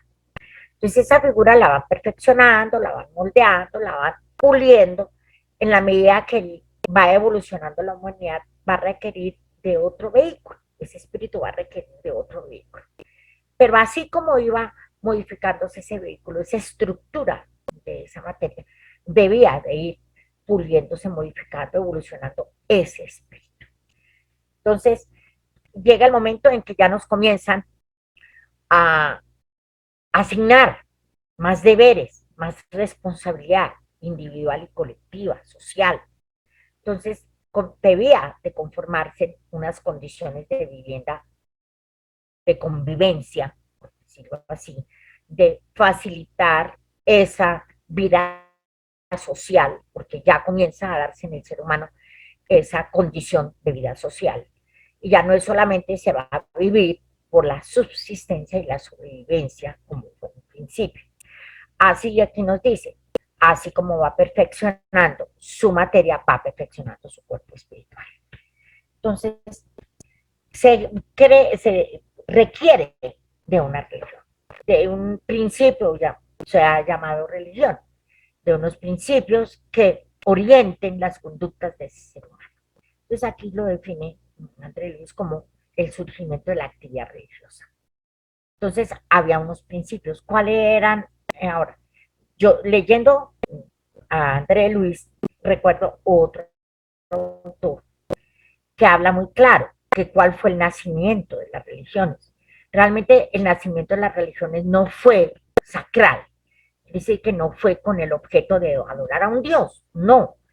La creación de las religiones tuvieron un principio social y político, porque fue a través de unas leyes, nosotros hemos leído muy claro en el libro de los espíritus, está la ley del progreso, está la ley de adoración, se necesitaba crear unos principios que aglutinara a la humanidad a partir de no solamente la necesidad de subsistencia y sobrevivencia, a la cual cometían cualquier acto, lo importante era conseguir su sobrevivencia.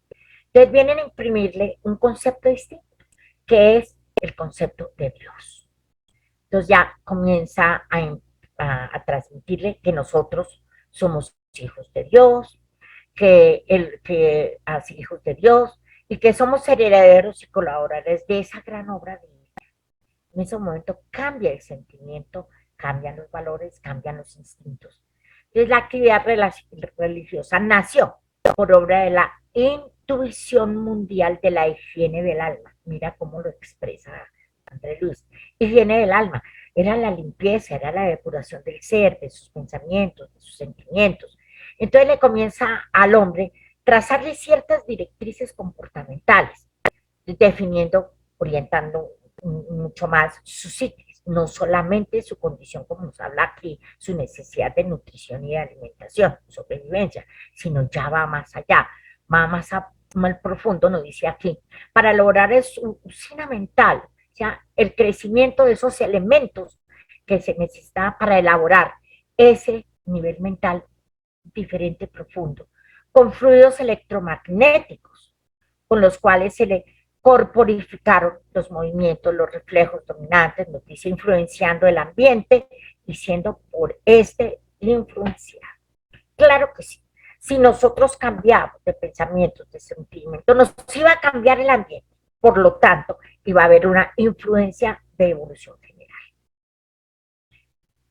Entonces, nos habla, fuera de que ya las religiones aquí cumplen con toda esa función, ya era necesario, ya teníamos un principio, pero hasta ahí llegamos. ¿Qué vio el mundo espiritual? ¿Qué necesidad?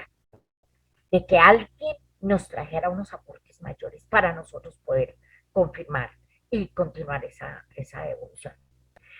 Habla Andrea Luis aquí del injerto revitalizador. ¿Cuál fue ese injerto?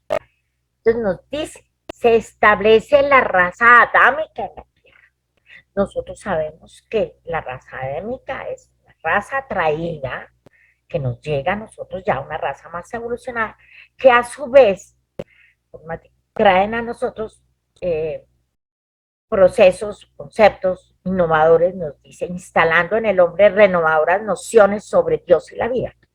Tenían que continuar con esa misión para ir modificando las conductas de ese ser humano que se estaba formando y desarrollando. Nos habla que se erigen en organizaciones religiosas fundamentales, pueblos nómadas, agrupaciones sujetas al suelo de su extremado gregarismo, ya gregarios, eran en la medida que se iban ampliando esas comunidades, adoptaron las más extrañas formas de fe. Nosotros ya sabemos, en primer lugar, pues éramos politeístas, esas culturas eran totalmente politeístas, y además le daban al Dios una forma morfológica, ¿no? Humana.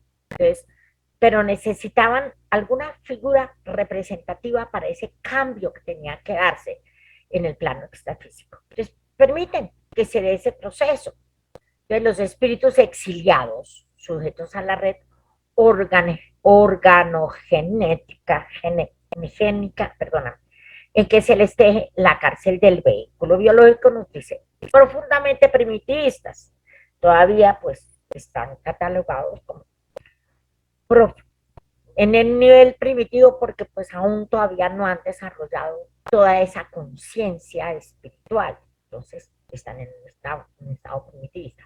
Muchas veces revelados y endurecidos, se aliaban a hordas de salvajes, que hablamos anteriormente, en cultos sanguinarios e indescriptibles, eso no lo ha dicho concretamente la historia, como creyendo que homenajeaban a su Dios, cometían asesinatos, quemaban a la gente, bueno, cometían toda serie de atropellos sanguinarios, nos dice aquí concretamente, creyendo que pues era la forma de adorar a su Dios y que el que no estuviera con su Dios pues había que sacarlo del plano terrenal, ¿no? De alguna manera. Entonces, por ese politeísmo, entonces viene la lucha igualmente de los pueblos por la posesión, el dominio de los pueblos. No, se llegan a unos estados de crueldad terribles, entonces era necesario traer, y lo que me dice aquí, habían unas actitudes denigrantes, espectáculos de crueldad en nombre de los dioses, con que falseaban las entidades inferiores que con ellos convivían. Entonces, eso nos invita, anoté aquí Génesis para que no me olvidara, nos invita a que leamos en la Génesis del capítulo 3. Ahí encontramos perfectamente descrito cómo se da ese proceso de eh, transmisión y religiosidad de la humanidad por ese estado tan brutal en que llegaron precisamente por pelea entre los mismos pueblos, por pretender que su Dios era más poderoso que el otro. Entonces, tenía que definitivamente hacer una modificación de ese proceso, los dejan hasta cierto punto, pero ya llega el momento en que no podían continuar, ya el planeta Tierra no podía continuar en ese estado. Entonces, mandan otra misión, que también son desterrados. Yo leí en algún momento, creo que son los desterrados de Capela, que son los egipcios, entonces llegan los egipcios. Entonces ya los egipcios, de todas maneras, en un planeta mucho más elevado, ya nos traen otra igual, ellos no son tampoco todavía monoteístas, son politeístas, pero ya al Dios lo muestran de otra manera, ya le muestran, ya le transmiten que es una condición espiritual de ese ser, entonces surgen en el mundo grupos organizados, ya creyendo en un ser superior siempre, pero ya no con esa barbarie, ya con un nivel más de espiritualidad, se destacan la China principalmente, tenemos toda esa zona pérsica alta, todo eso, el Tíbet, todas esas regiones donde hay los grandes asentamientos de esas culturas orientales con unos niveles de conocimiento espiritual muy profundos. Nosotros sabemos, llega Lao Tse, que trae una formación ya de un nivel espiritual muchísimo más alto. Comienza a modificar entonces, a influir en los pueblos para que haya un cambio actitudinal. La India bébica, no dice el antiguo Egipto, otras civilizaciones que se perdieron en el abismo de las eras, grupos en los cuales la religión asume un aspecto ennoblecido como ciencia moral de perfeccionamiento. Ya les transmiten ya más principios, ya más valores, trabajan mucho la convivencia, el servicio de la comunidad, cómo debían de reunirse en comunidad y todos trabajar en beneficio de la comunidad. Entonces comienza ya a darse nuestras condiciones, siguiendo mucho más condiciones, nos dice la mente humana, hacia la conciencia cósmica. Entre todos ellos, los egipcios, pues, son los que realmente desarrollan el papel más importante, la misión más importante. Ellos organizan entonces las escuelas, dan origen a la educación a través de las escuelas, en una iniciación muchísimo más profunda. De todas maneras, enseñan las matemáticas, la obediencia de los requisitos de la creencia popular, no dice, hereda exigente de las fijaciones mitológicas. El sacerdocio mantiene cultos diversos y dioses múltiples en las manifestaciones esotéricas de los templos abiertos al pueblo.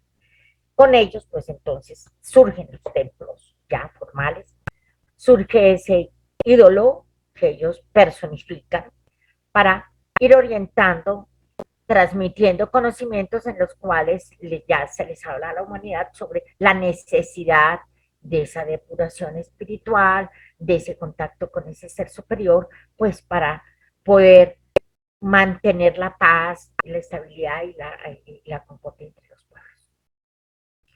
Surge el concepto de hogar con los egipcios. Entonces ya se comienza a trabajar los pequeños latifundios, la agricultura, el comercio, las industrias, las artes. Los egipcios traen para nosotros una gran evolución.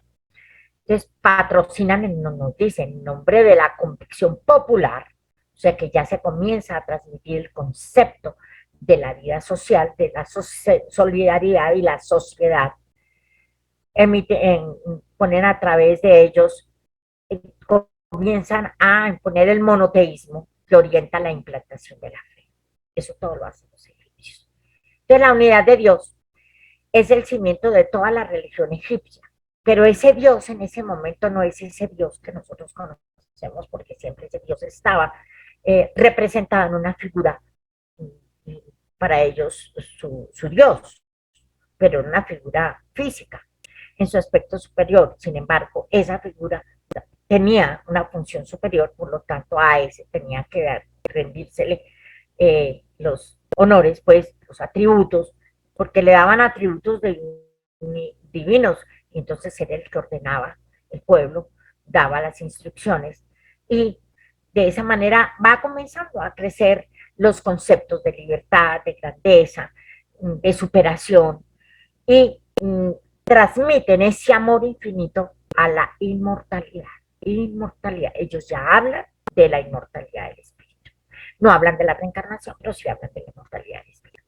En síntesis, acredita que Dios plasmó sus propios miembros, que son los dioses conocidos. Cada uno de estos dioses secundarios puede ser tenido como siendo análogo al Dios único, y que cada uno de ellos puede formar un tipo nuevo del cual se irradian y a su vez y por sí mismo progresan otros tipos de dioses inferiores. Si ellos tenían distintos niveles de dioses.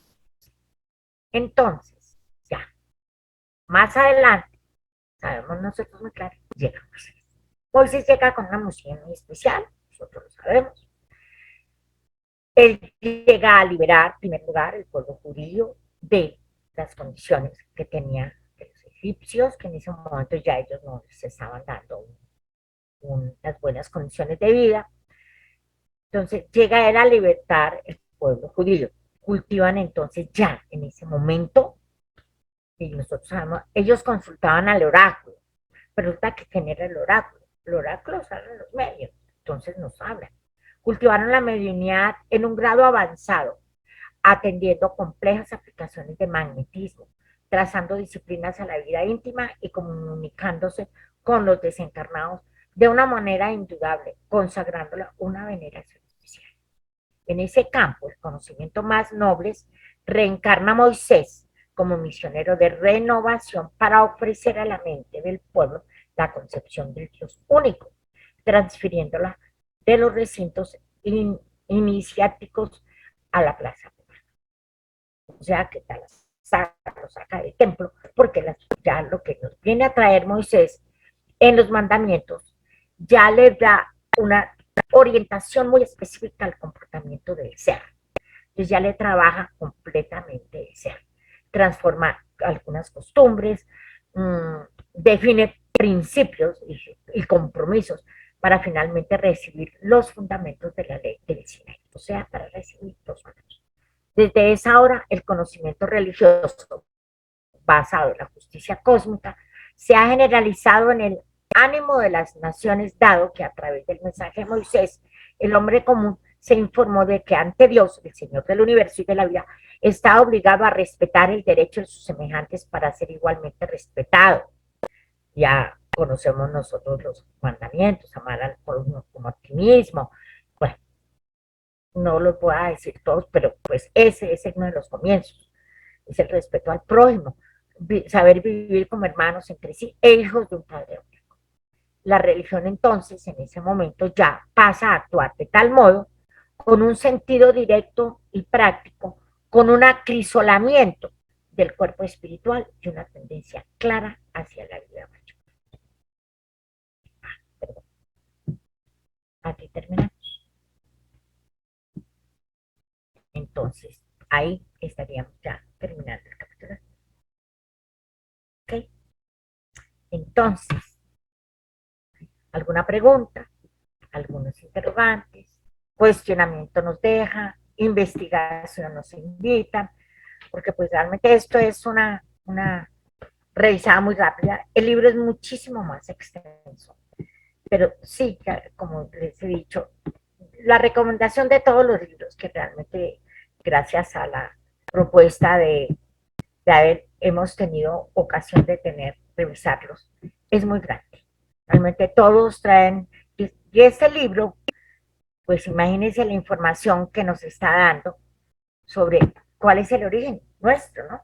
¿Cuál es nuestro origen? ¿Cómo se dio todo ese proceso evolutivo hasta que llegamos ahí al proceso de la religión? La última parte que yo te decía no alcancé a trabajarla. Esas ya son las conclusiones, en las que nos invita a que revisemos concretamente los libros de la codificación. Ahí en los libros de la codificación vamos a complementar. Yo sé que en el momento en que se haga la publicación, no sé cómo se va a hacer, porque es que hay partes, yo sé que va a haber que hacerles muchos cortes. Eh, Están los libros indicados, en cada uno de los libros de la codificación, en donde podemos complementar toda esta información. Una de las grandes invitaciones que se nos hace es la lectura de la Génesis. Y al comienzo, como él basa toda esa información a partir de la codificación, nos dice en cada uno de los libros en donde vamos a ampliar la información que él nos está dejando en este libro. Entonces, Bueno, maravilloso, Nancy. Gracias por este recorrido que nos has hecho de este libro tan importante, que nos deja muchas enseñanzas. De pronto, lo más parecido es a Caminos de la Luz, pero es mucho más rápido el pasaje de Emmanuel a través de esta génesis material, de esta génesis espiritual, pero este libro, con este recorrido que tú has hecho, ha sido mucho más detallado, mucho más específico, entonces creo que es un gran aporte del mismo Chico Javier, de estos grandes espíritus, Emmanuel y André Luis. Entonces, bueno, también aquí tuvo la colaboración también el medium, ¿cuál fue el otro medio? Este solamente fue de Chico Javier o Waldo también. Vieira. Waldo Vieira Waldo también. Vieira. Waldo Perfecto. Vieira. Entonces también Waldo Vieira pues hizo su gran aporte acá en esos años que trabajó en conjunto con Chico para esos varios libros que hicieron en conjunto ellos realmente. Bueno, le extiendo la palabra a las personas que están aquí presentes, Elsa, Roger, eh, Magalis. Armando, sí, Armando. Magalis, Armando. María, Jules. Si alguno quiere hacer una pregunta sobre este libro. Una pregunta, algún aporte, alguna reflexión. Sí, a mí me vino a la mente fue el libro Al Camino de la Luz, que es de pronto el Ahí que hacen más un no. recorrido, pero hace un recorrido muy rápido, ¿no? En Muy este sí. rápido, sí, porque es muy histórico, además, entonces no se puede abarcar tanto. Este sí fue más científico de toda la generación en ambos planos de esos trabajadores espirituales, en esa génesis orgánica, material, sexual. No, es realmente una gran invitación a complementar al primero, porque yo no lo he leído este libro completo, entonces es un abrebocas importante y nos queda la tarea a todos los que no hemos leído el libro a echarle un estudio, un análisis Y por supuesto, segunda en los parte centros espíritas también, en los centros espíritas, leer capítulo a capítulo este libro, que no he conocido un centro espírita donde se lea capítulo a capítulo este libro, pero pienso que es una buena invitación también esta relatoría para que se estudie capítulo a capítulo lo que nos dice André Luis allí. Sí, la segunda parte, te digo yo la verdad, de hecho, es un resumen de todo lo que tratamos. Claro. Después no valía la pena entrar a la segunda parte porque es que trata todos los temas que ya se trataron. Entonces, es la invitación precisamente a que se haga la lectura, se rectifique, se amplían algunos conceptos. Es un libro de estudio permanente. La verdad, yo creo que este libro es casi como el libro de los espíritus. Cada vez que uno lo lee, la otra parte tiene una Así mayor es. comprensión de la lectura. Nosotros ya estamos haciendo la lectura capítulo por capítulo de varios libros los jueves presencialmente de André Luis. Este, por supuesto que lo vamos a incluir también. Así que gracias a ti, gracias por todas estas jornadas en que nos has traído capítulo a capítulo este libro y además los resúmenes. O sea que para los que hemos participado nos ha quedado mucho más claro todo lo que el contenido de este libro. Entonces te pedimos, Nancy, que cierres nuestra jornada de hoy con una elevación de pensamiento y otra vez agradecerte infinitamente por esta dedicación tuya. Muchas gracias a ti por la invitación.